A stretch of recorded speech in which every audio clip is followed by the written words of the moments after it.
Charlie, you're getting ready to play? I'm just getting ready to watch and celebrate. How are you, Mr. President? I'm well, pal. I'm well. I used to have my chief Secret Service agent. Every time we go by Greenwall, we had to bless ourselves and be silent about it. It's a reverent undertaking. You Boston We appreciate that. I remember I met with when I was vice president, they had me go down to spring training, and it turned out it was the Yankees, and my head Secret Service agent, who now runs NBC's security, wore Red Sox socks, and he pulled up his pants a little bit so everybody could see him. And when A-Rod gave me a bat, he told me, he said he's not going to let me put it in the car. And I don't know. Hey, Mike, how are you? Good to see you. Spence, all of you. Good to see you. Janet, how are things up in Maine? Great, Mr. President. Sorry, am I muted? You're unmuted now. Hi, Tim. Good. How are you? I know Minnesota's great, but it can't be as nice a weather as there is in Mexico now, is there? So, anyway, you all are nice to take the time. Always summer. Yeah. Well, I'm just waiting for them to tell me when we get going here, since we're live streaming this. You're good. Oh, ready to go? Okay. Well, first of all, hi, everybody. It's good. I'm supposed to look over here, not at you guys. But we got 6 governors with us today, Democrats and Republicans. And they're meeting the moment. Governor Mills of Maine, Governor DeWine of Ohio, Governor Cox of Utah, Governor Walz of Minnesota, Governor Baker of Massachusetts, and Governor Lujan Grisham of Mexico. And it's great to connect with you all. You know, last week I provided an update on where we were with our vaccination program and what comes next. And I said our goal by July the 4th is to have 70% of adult Americans with at least one shot and 160 million Americans fully vaccinated. And that's a pretty huge goal, I acknowledge that, but you've done a remarkable job. But if we succeed, we're going to be able to take a serious step toward a return to normalcy by Independence Day, which is a goal that was not arbitrarily, but based on talking to the docs, thought if we did what we had to do, we could meet. And there's a lot of work to do, though, to get there, but I believe we can get there. And part of the reason I'm so confident is because of your leadership, the governors, and your partnership with us. The governors with us today and their counterparts have been instrumental in helping us make progress and more quickly than anyone would have thought. Working together, we delivered over 220 million shots in my first 100 days, well beyond anyone's expectations, but because of their cooperation. And today, more than 150 million Americans have gotten at least one shot. Over 115 Americans are fully vaccinated. Nearly 85% of people, 65 and over have gotten shot.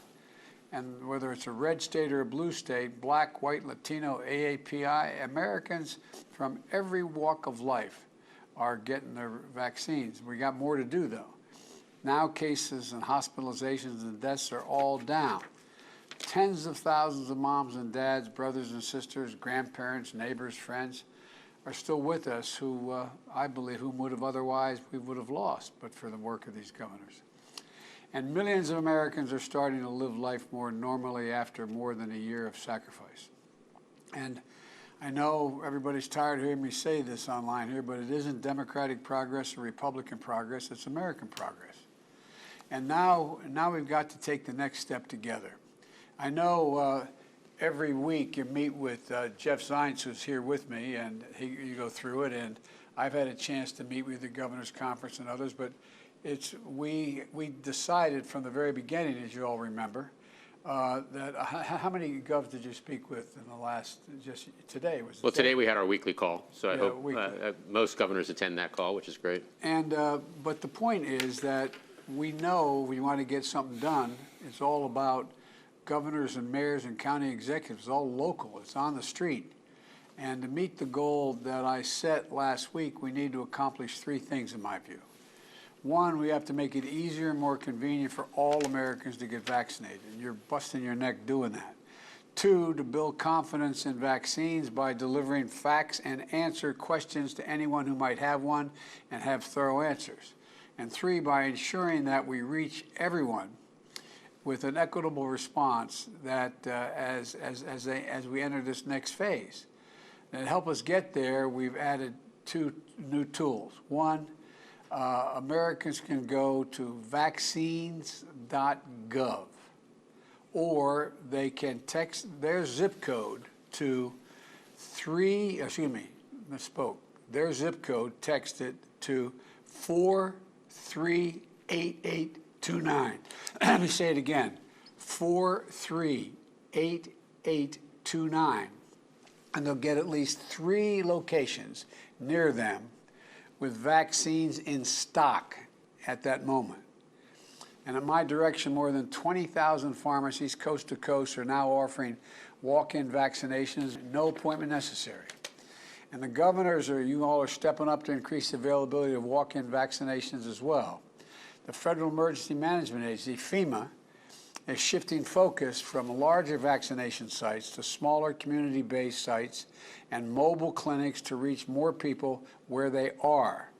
And we've recently made significant new investments around vaccine education, including funds to help states and community organizations get the word out on the local level. Just yesterday, the Food and Drug Administration expanded the emergency use authorization for the Pfizer vaccine for children 12 to 15 years of age, 12 to 15. That means parents who want to protect their children, younger teens who want to get vaccinated. We're a step closer to that goal now. And today I'm also announcing additional steps to ensure that transportation is less of a barrier.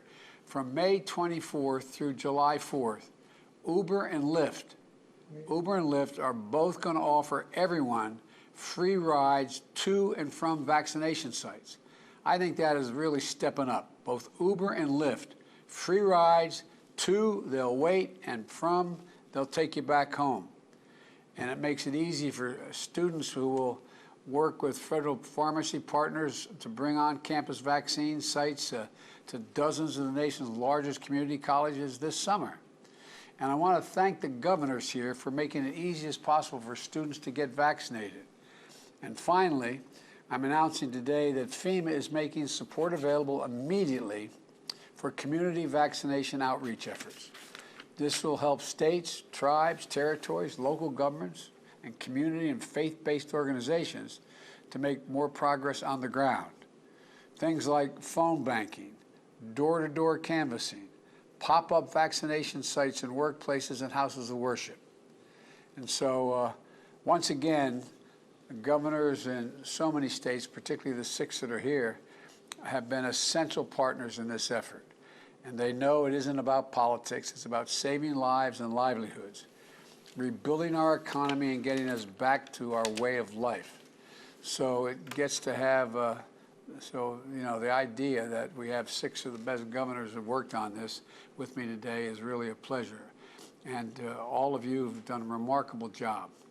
And with your permission, I'd like to hear from you about the best practices and innovations that have worked for you, what you've learned across these 3 areas on improving access, building confidence, and ensuring equity. And I'd like to start by talking about improving access to vaccines. Governor Mills of Maine and Governor DeWine of Ohio, both of you have developed creative programs to meet people where they are. Governor Mills, if you don't mind, I'd like to ask you, how are you reaching out to people and encourage them to get vaccinated, and what kind of success you have? Thank you, Mr. President, and thank you for all you're doing to help us get shots in arms. It's a great honor to join you and fellow governors across the nation to share these innovative ways that Maine is vaccinating people against COVID-19. Maine has had some of the lowest numbers of COVID-19 cases, hospitalizations, and deaths in the country since the onset of the pandemic. But the people of our state believe in the science, and they have followed public health protocols to prevent the spread of the virus. Now we are closing in on the 70% of adults that you want us to close in on. 70% of adults in Maine having received at least one dose of COVID-19 vaccine. The goal you set. Right now we're at 67%. All right. And about 53% of all eligible people in Maine are fully vaccinated. Well, that achievement has not been without challenges.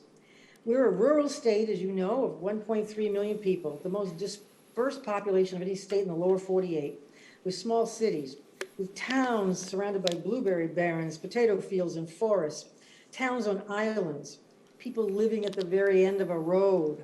In fact, when we asked people in Maine to stay 6 feet apart, or as the fishermen say, 1 fathom, some people asked, why so close?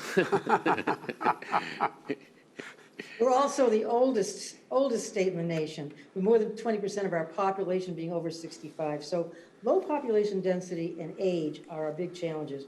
When we began this massive logistical undertaking, getting vaccines into arms, we focused on equity. We focused on addressing what made us the most vulnerable to the virus.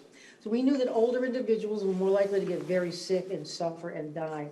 So after healthcare providers and first responders, we then began vaccinating people over the age of 60. As the supply increased, thank you very much, and as we expanded eligibility by age. By April 7th, everyone 16 and older was eligible. Today, as I mentioned, more than half of all eligible people are fully vaccinated.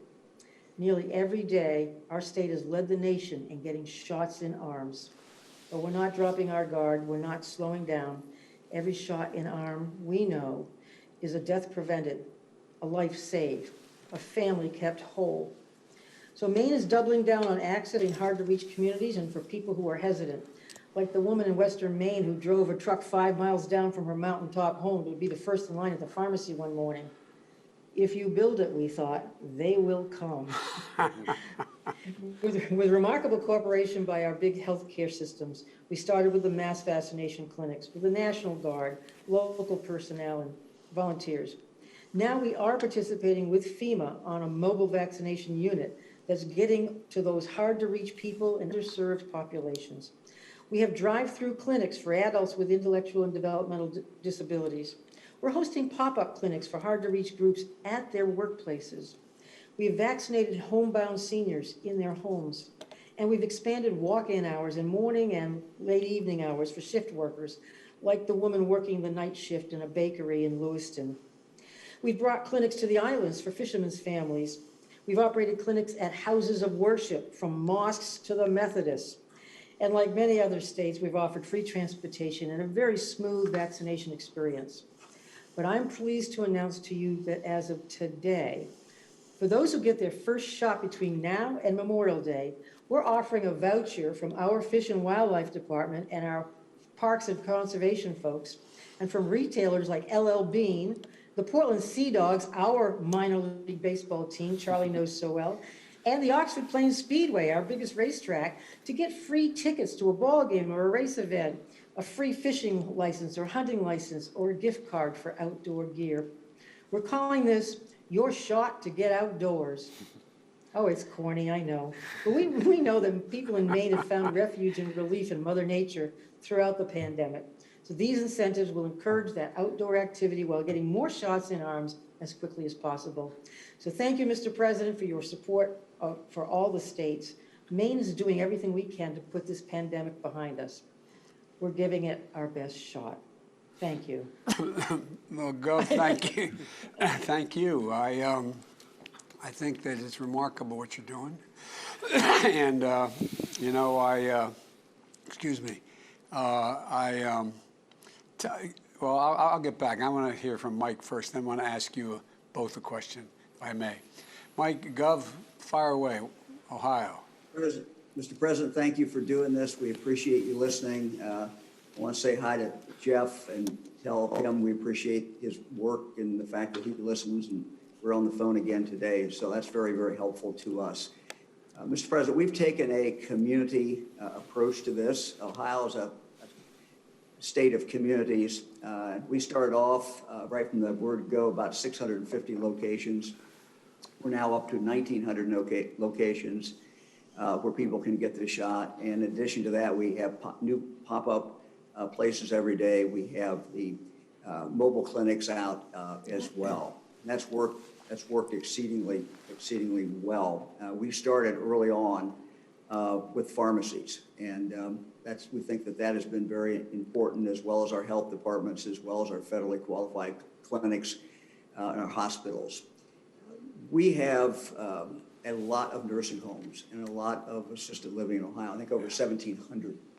And of course, we had a lot of deaths there. And so the first thing that we did on day one, literally, was to start focusing on those nursing homes and assisted living. Once we made working with the federal government, 3 passes through these nursing homes, we knew that was not enough, though, because we knew that they would be taking in new people.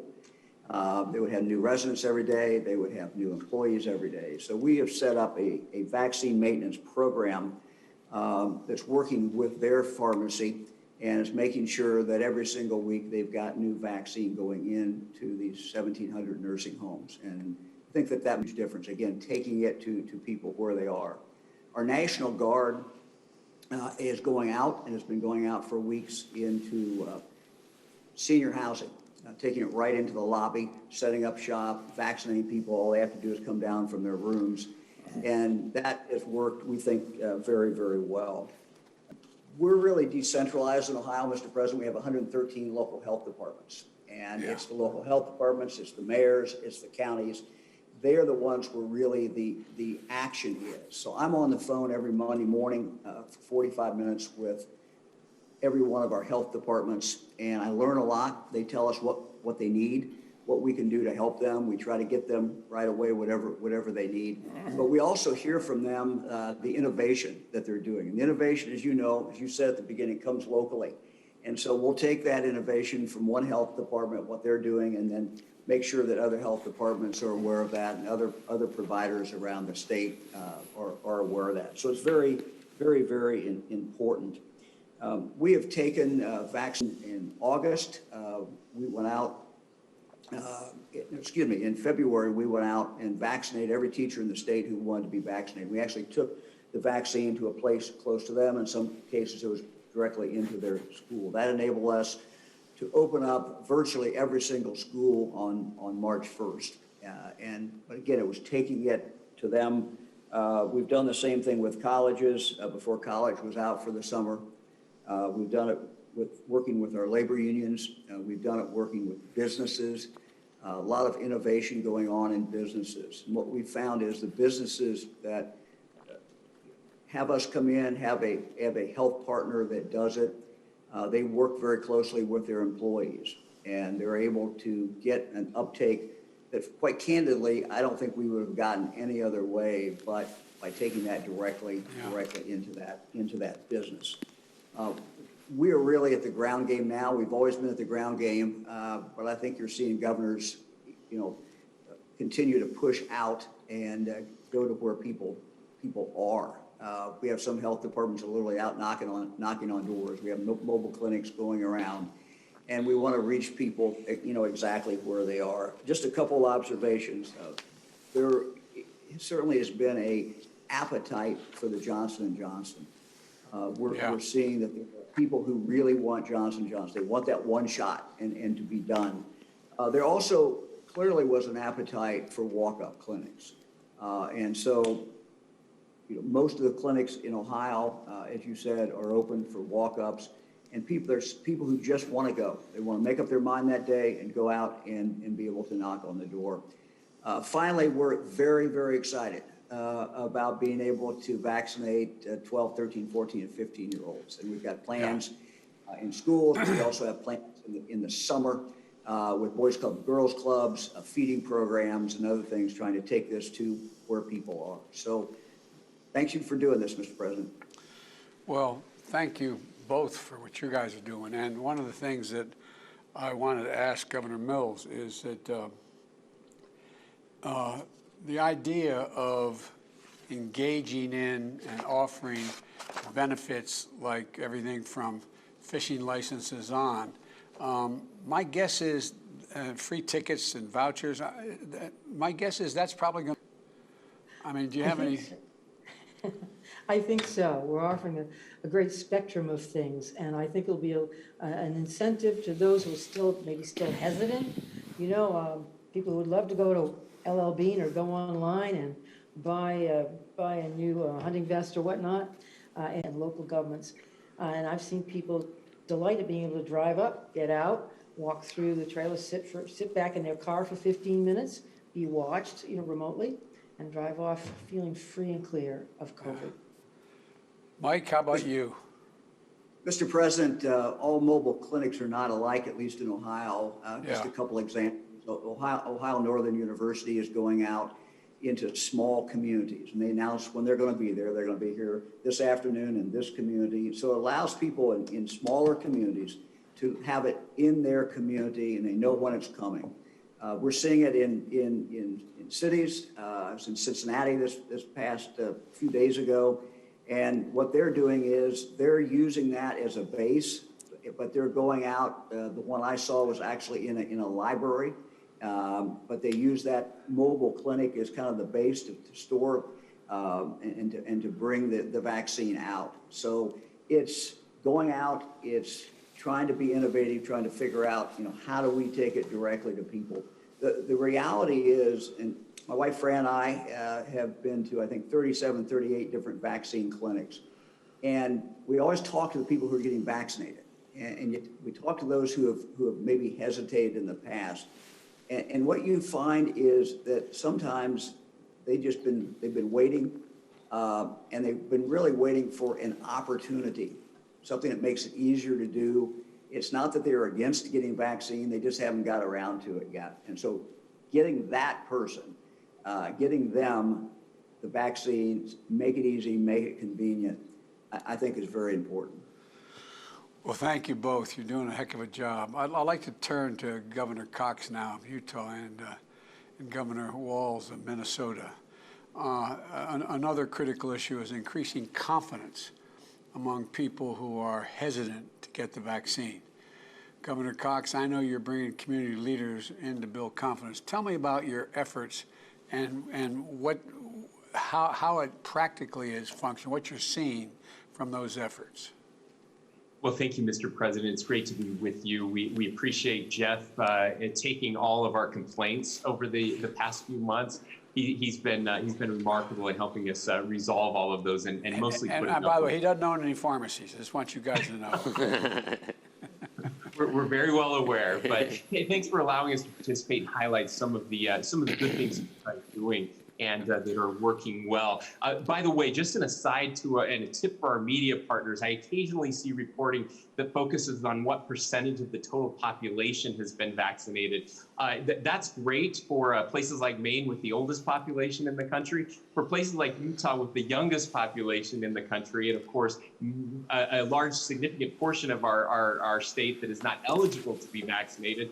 That's not exactly the right metric to be using, but we're very excited for the announcement to allow younger people to get vaccinated because Utah has more of them than anywhere else.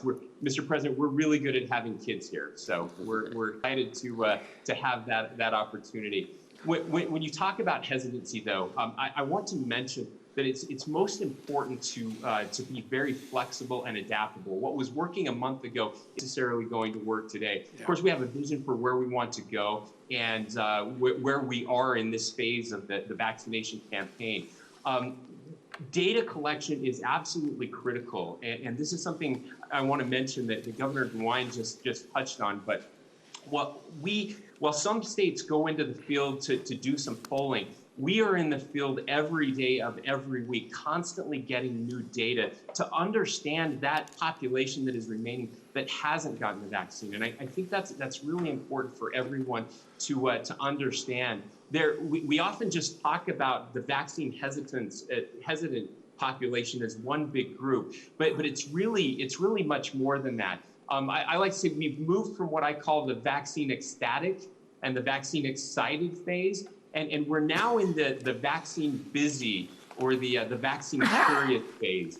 These aren't people that refuse to get it; they just haven't gotten around to it yet. And I think we have to approach all of these groups a little differently. But with that data, that's allowed us to really focus on 3 specific areas: the why, the who, and the where. To overcome this vaccine hesitancy, we designed a public information campaign that not only answers questions and resolves concerns, but it helps people understand that getting the vaccine is the way to get back to the things that we all love, that we all want to do.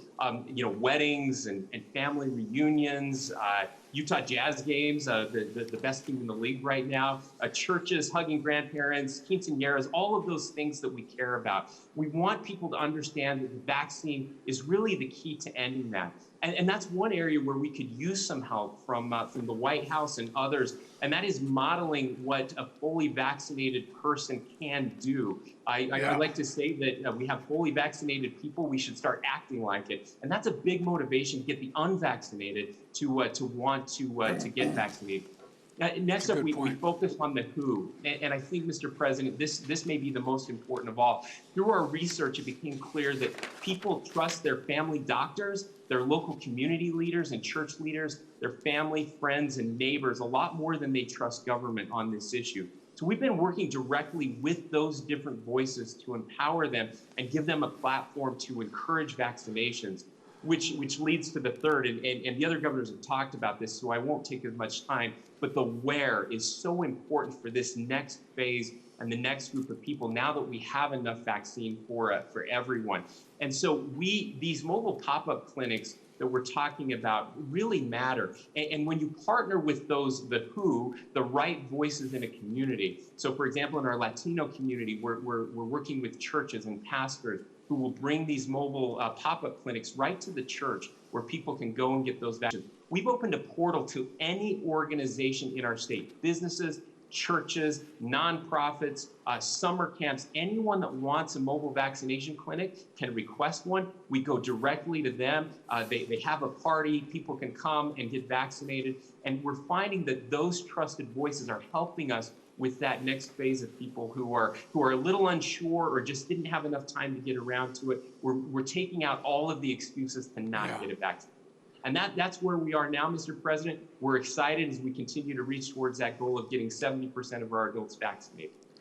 Well, you're doing a heck of a job.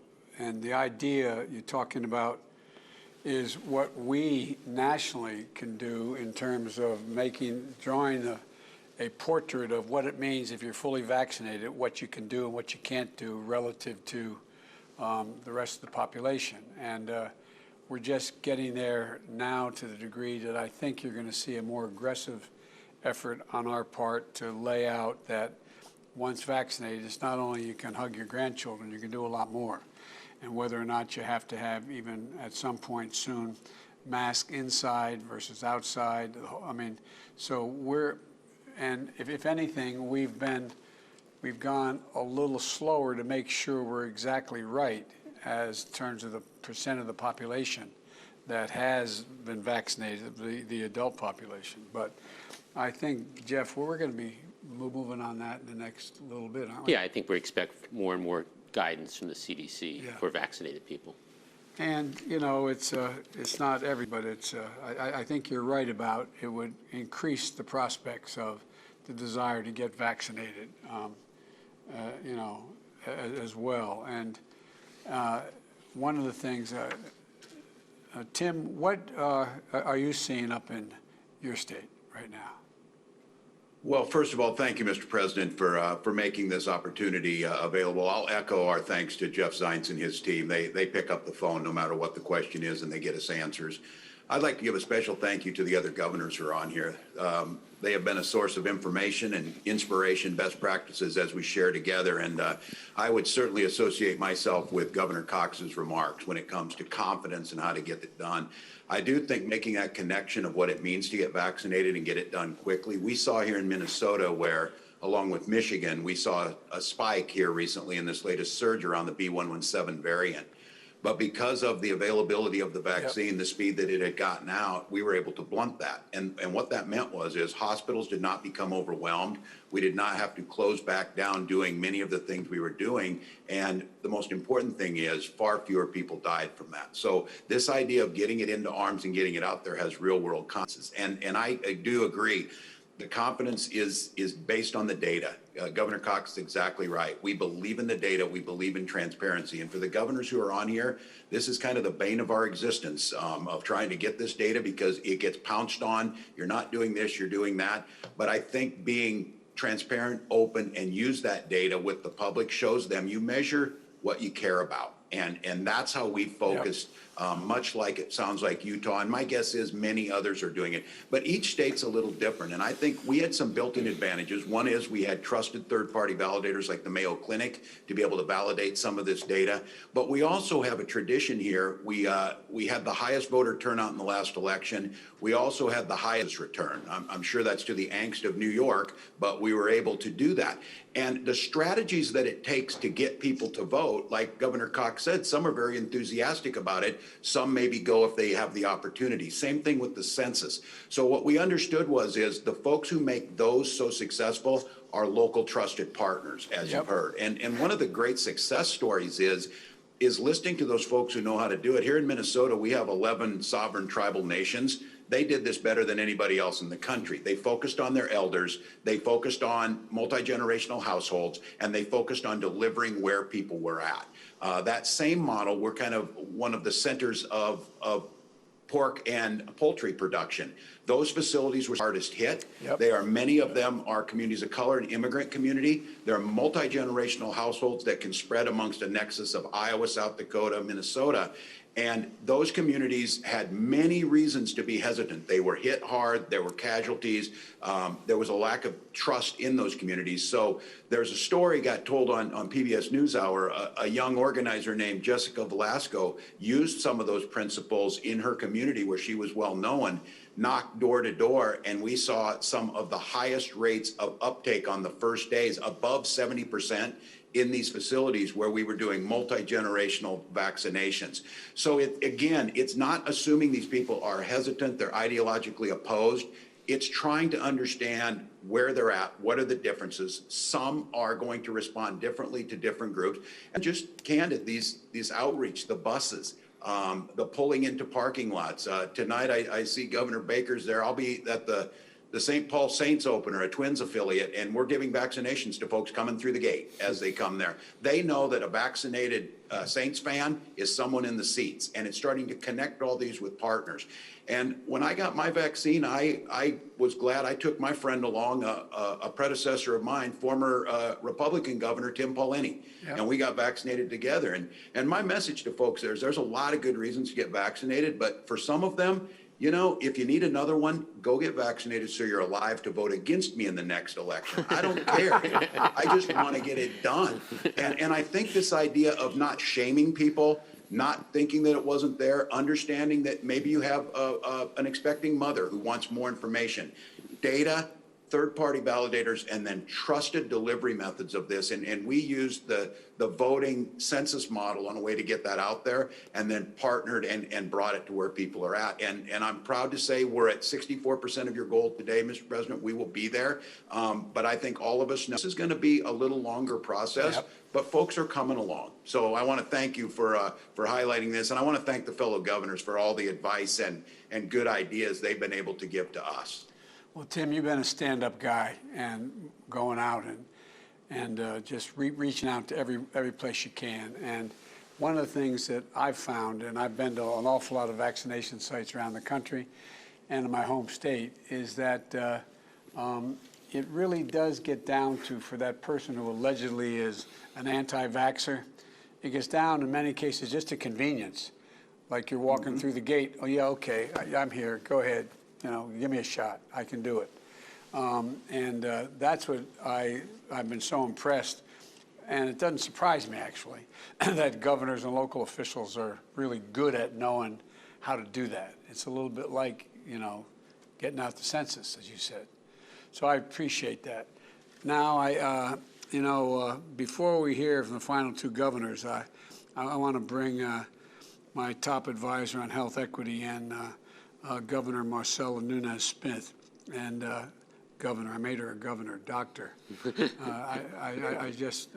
I'm not sure whether you view that as a promotion or a demotion, but I think it's a promotion.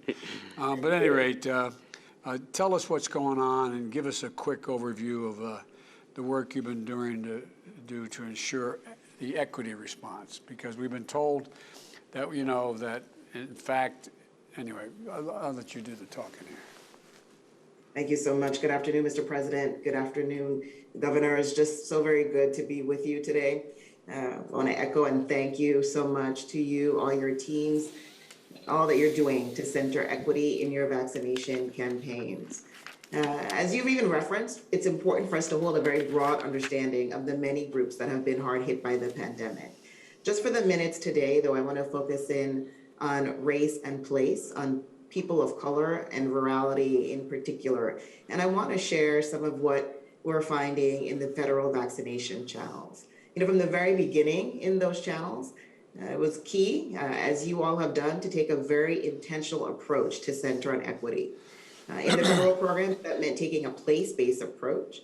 We recognize in our country, zip code is still a stronger predictor of health than genetic code. And so we anchor in location and place to make sure that we're getting those resources to the hardest hit and highest risk communities.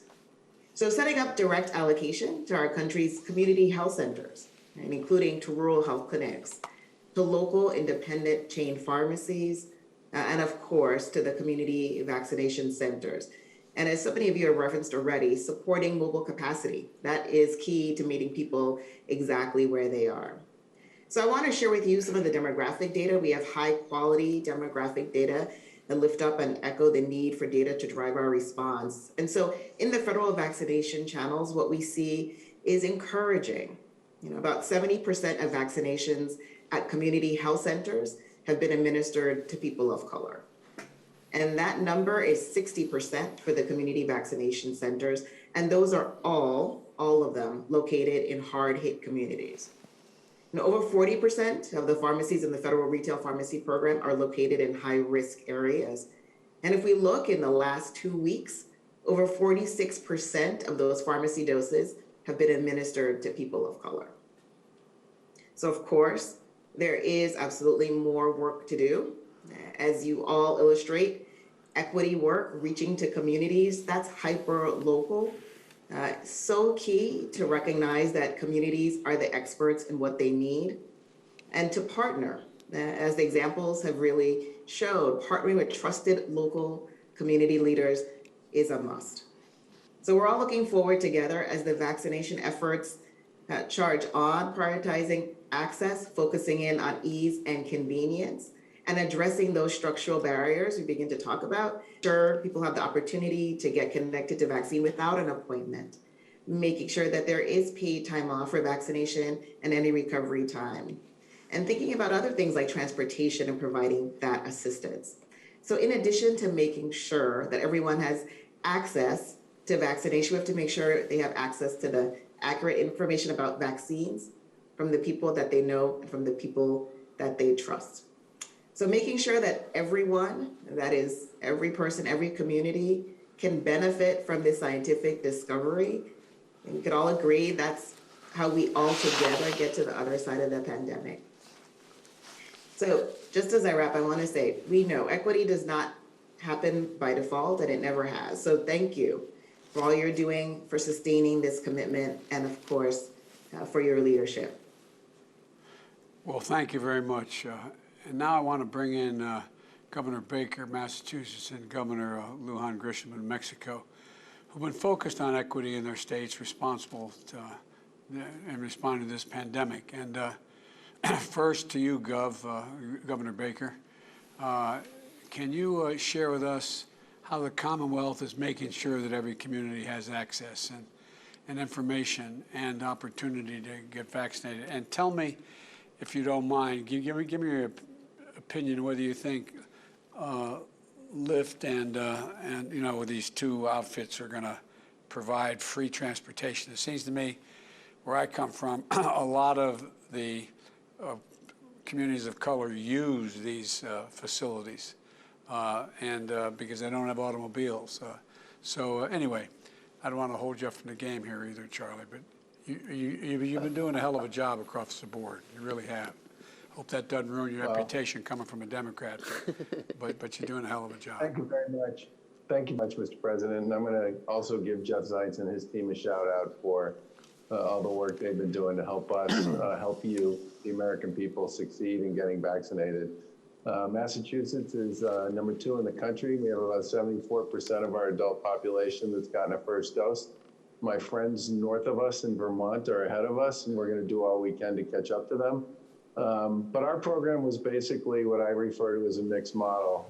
Our mass vaccination sites did about 1 million shots, but we also had regional collaboratives with local boards of health and local providers in areas where we had a lot of geography between and among people.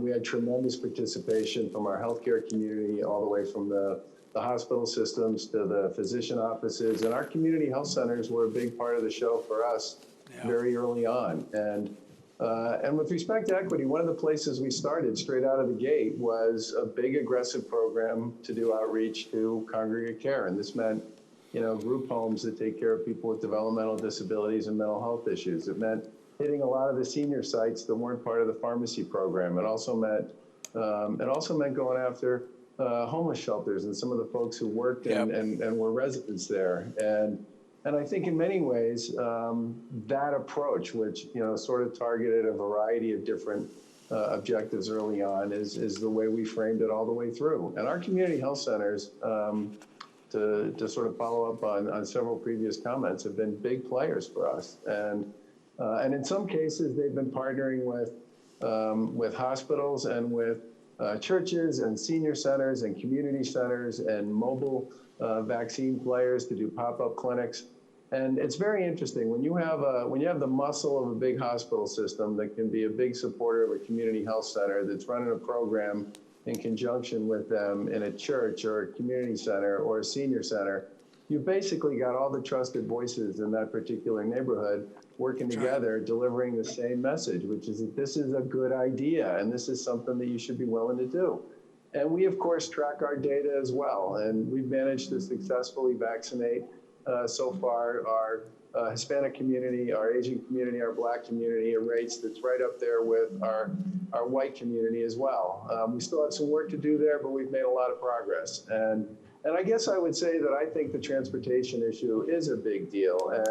And the decision to include folks like Lyft and Uber in this can make a big difference. We have special programs for homebound folks that we do in conjunction with our local boards of health, where they are literally identifying populations that can't get to a vaccination site, no matter how close it might be, and making sure that we're going out and meeting them where they are and making sure they get vaccinated the same way everybody else does. I think the other thing I would say is that for all of us, one of our great opportunities and our great challenges to get over, whether it's hesitancy or equity or more confidence, is the more people see this happening among their friends and their families and coworkers, the more likely they are to sign up and say, you know what, I'm willing to play. And the walk-up stuff has made a big difference too. I was visiting one of our pop-up sites last week, and they had about 50 or 60 appointment visits. They had 700 walk-up, and I think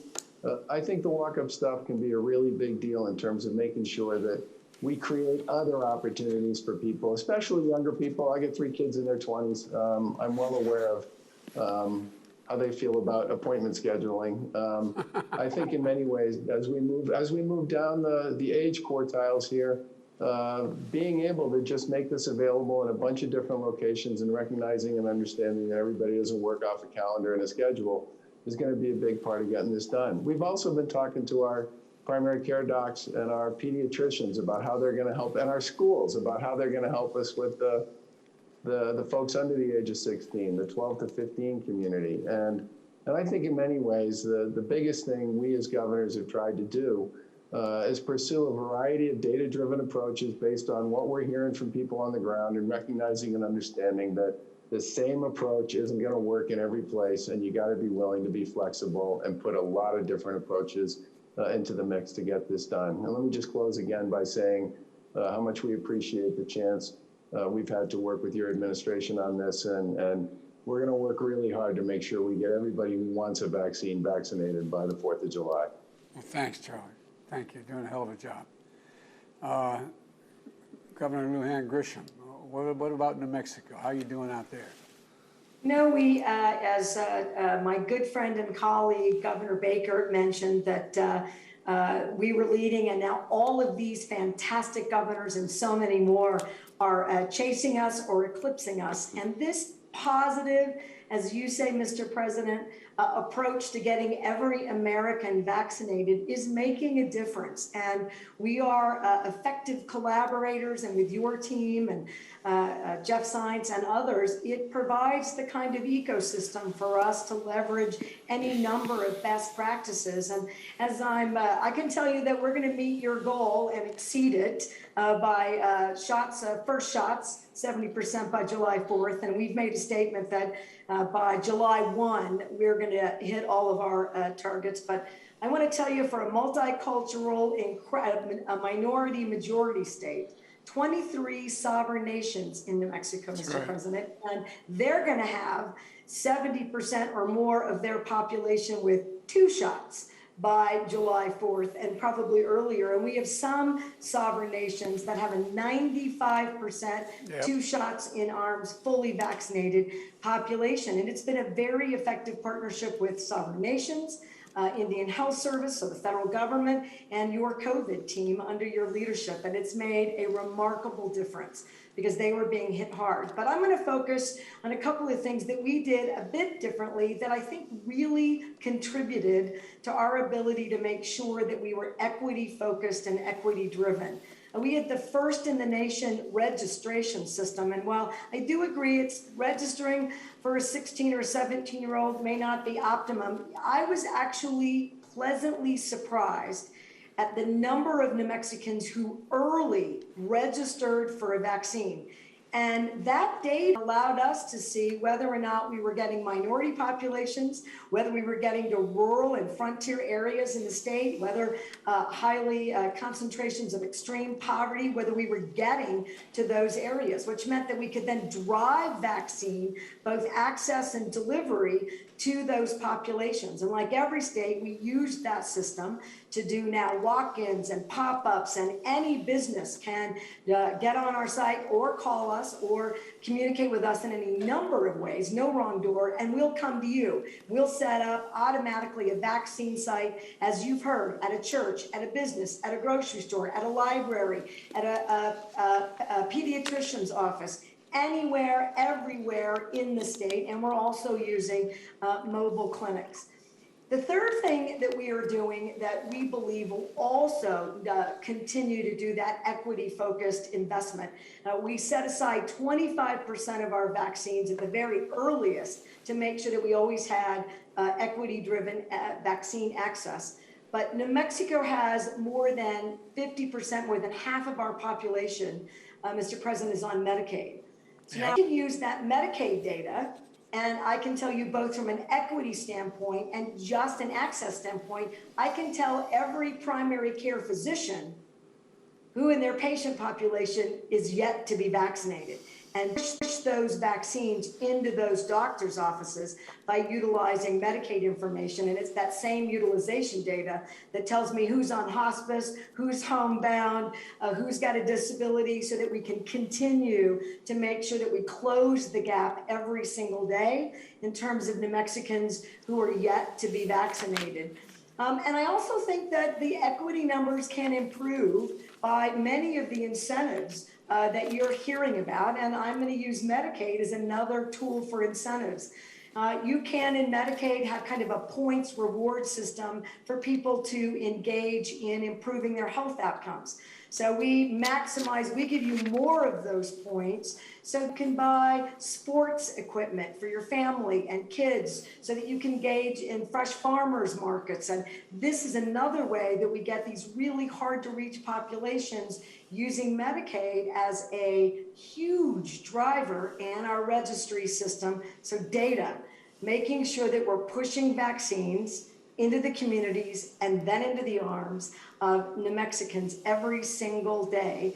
It is working. And so I'm very proud of those systems that we've stood up, and we're using every single other thing that the other governors have talked about. We're committed, Mr. President, to all of us continuing this collaboration. Every time somebody has a good idea, I heard about hunting and fishing licenses, I'm on it. So every time somebody has a good idea, we're deploying it, and we appreciate your support to do that.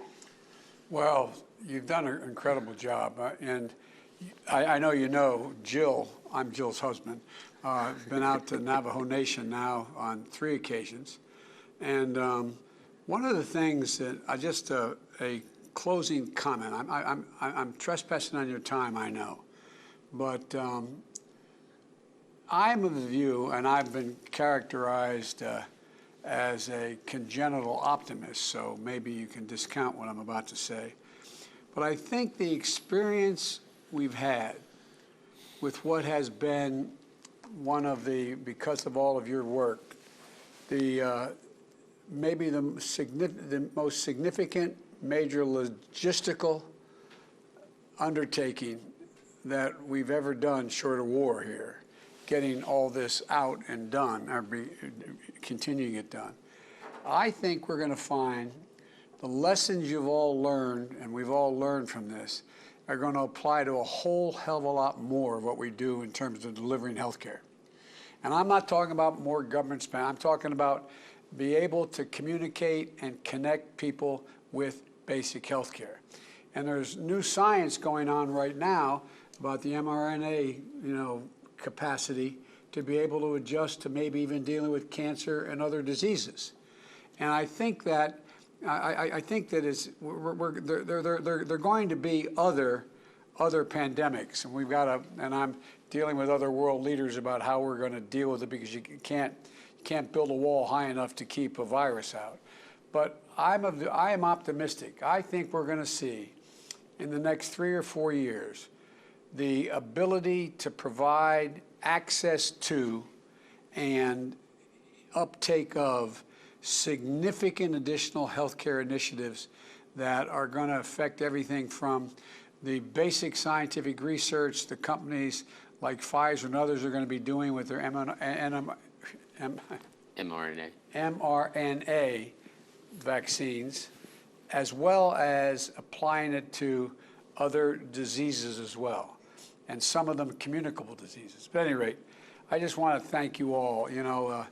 You've been great partners in this effort, and I hope we haven't been an impediment. We've tried like hell. No, I really mean it. We've tried like hell to include and engage you all as much as we possibly could and not get in the way. I know occasionally, when I got some criticism when I decided we were going to engage the public health clinics around the country and get them involved, and not from you all, but from others. And but I think you've done an incredible work, and it's why I think we get a lot more done at the state level in terms of cooperation among Democrats and Republicans than we do federally. And so none of this could have worked without your leadership. I really mean it. I'm not trying to be solicitous. I'm being completely honest. So thank you, thank you, thank you. I think you're responsible. I know you're responsible for saving thousands of lives. The idea we've lost well over 550,000 lives, more than every war we've fought combined in 1 year, basically, is astounding. And imagine what it would be if we didn't have you all doing what you did. So thank you, thank you, thank you. And one other thing you're going to be hearing about, it wasn't supposed to be part of what I'm talking about, but every country in the world is now looking to us to provide for their lack of capacity to produce and or have vaccines. I'm not going to shortcut the United States of America. I promise you we're going to have enough vaccine for every single American. But we are going to be engaged in working with other countries, because there are going to be a lot of variants that are going to be coming from other countries that we're going to have to be aware of as well. But and I may get back to all of you for some ideas on how I go about doing that. But I think we can produce a whole hell of a lot more vaccines that we can make available. We've already, how many we got out? We've committed to 60 million doses. Well, we're not using the AstraZeneca vaccine, and I've committed the distribution of 60 million doses to 2 other countries, our neighboring countries, who are desperately in need of vaccines. But there's just an awful lot. I literally have virtually 40% of the world leaders calling and asking, can we help them? And we're going to try. But at any rate, I just want to thank you again for what you've done. You've been wonderful, and I look forward to seeing you all in person as soon as we get everybody, we get above that 70%. Thank you, thank you, thank you. Thank you. Appreciate it. Thank you, Mr. President. Thank you. Thanks. Thank you. Yes, sir. They're a good bunch. Excellent.